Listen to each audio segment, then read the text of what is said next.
Sunlight spills across gleaming marble floors. Floor-to-ceiling windows frame a horizon of teal ocean and tropical palms. In the distance, the sky smolders gold at sunset, fading into lavender and indigo. Welcome to Amani and Matt's world, a massive $1.5 million home perched on a cliff's edge. Every room a backdrop for romance and reality TV drama. Chapter 1, From Cameras to Keys. When we first met Amani and Matt, their chemistry sparked on a screen, two people worlds apart, bound by love, risk, and the whirlwind rules of 90-Day Fiancé. But now, they've made the ultimate move, together, inside a home that's more than just where they sleep. It's a statement. This isn't some modest apartment in the suburbs. This is the kind of house that makes people stop in their cars to stare. Exposed oak beams, an infinity pool that drips into the horizon, a rooftop terrace with panoramic views of crashing waves and cotton candy skies. This house doesn't just house a couple, it showcases a life in Technicolor. Chapter 2, First Impressions. Walking through the front door is like stepping into another dimension. The foyer is vast, lit by a cascading glass chandelier. White walls and soft gray accents bounce off the sunlight.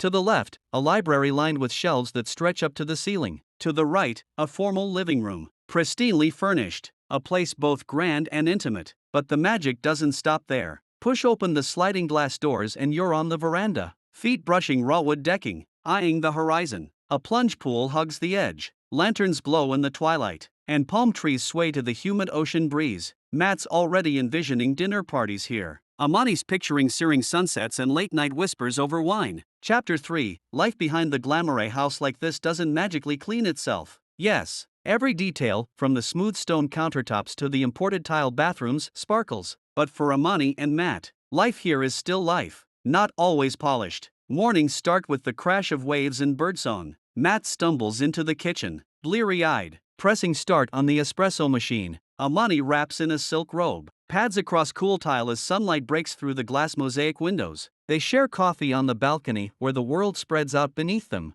imprinted in turquoise and green. Then come the choices: which room to work from, where to film upcoming episodes or take Zoom calls, how loudly to argue about who left the bathroom mirror smeared or the beach gear lying all over the patio. The mansion feels big enough to breathe in peace, but small enough that no secret stays hidden. Chapter 4, The view that holds them together. They didn't buy this house just for space, they bought it for perspective. Every morning, they wake to 30 stories of coastline. Pelicans plunge for fish, boats drift at dawn. Late at night, lights wink from islands far off, and the moon arcs across the sky in silver. That view is their shared sanctuary. It's where Amani finds release, eyes locked on horizon, shoulders unclenching. It's where Matt maps dreams, new boutique, vacation home, maybe babies one day. It's where they talk, really talk, about making peace with their pasts, confronting fears of trust and commitment, and remembering why they said yes to each other in the first place. Chapter 5, Conflict and Compromise. Of course, reality TV showed us part of the story: jet lag, long distance, cultural hurdles. But in a house like this, things escalate. Sound carries, shouted words roll across marble halls. Resentments gather dust behind perfect designer furniture. Matt wants more guests. Amani craves quiet. He's tidy, or thinks he is. She's artistic, messy, emotional. She decorates in jewel tones and handmade art. He buys furnishings that scream modern minimal. The kitchen island becomes battleground, a splash of cilantro here, a dripping glass there.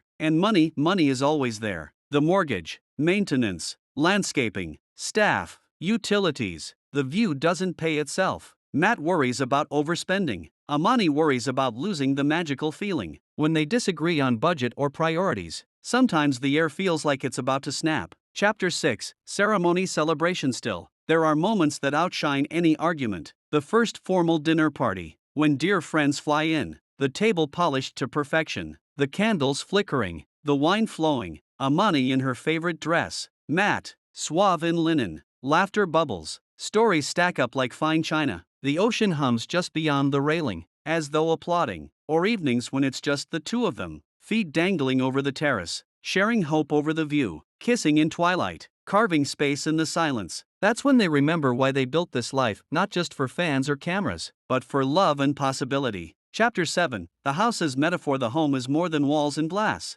It's a metaphor for everything Amani and Matt have become. Expensive, yes, tangible proof of success, but also fragile, demanding upkeep, vulnerable to storms, literal and emotional. The glass walls let in the view but also expose them, no room for secrets. There's nowhere to hide. Each room reveals layers. The kitchen a forge for creation. The bedrooms intimate. The rooftop a place of freedom. Walking through the space, you see their growth, Amani's confidence in choosing color palettes, standing her ground, Matt's vulnerability when he admits he misses home, when he accepts help. The mansion, with its massive windows and dreamy vistas, frames not just an exterior, but an interior of hearts, commitments, insecurities, and hopes. Chapter 8. Storms sunshine one night. A tropical storm carries wind and heavy rain. The sea thrashes below. Sheets of rain lash the glass. A power flickers. Matt rushes to check generator safety. Amani worries the roof might leak. They scramble to close windows, stack towels, comfort each other in the dark. At dawn, the hurricane horizon lifts, leaving silence and salt in its wake. The house holds. They emerge, looking out at damaged branches snapped, plants flattened, but also at calm water. Glimmering, they clean, they fix,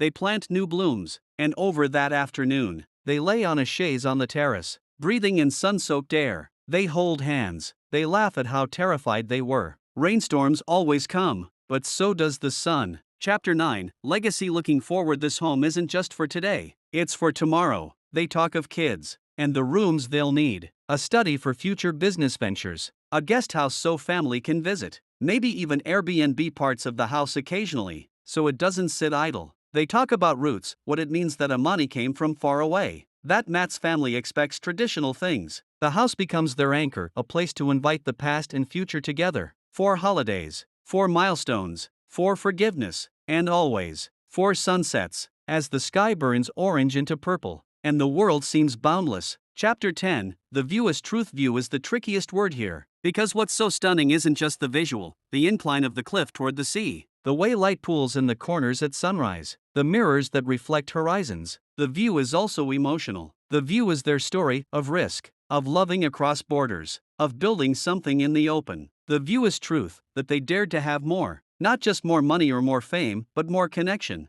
more commitment, more beauty in everyday things. The view reminds them, and reminds us, love is visible when you make a life you believe in.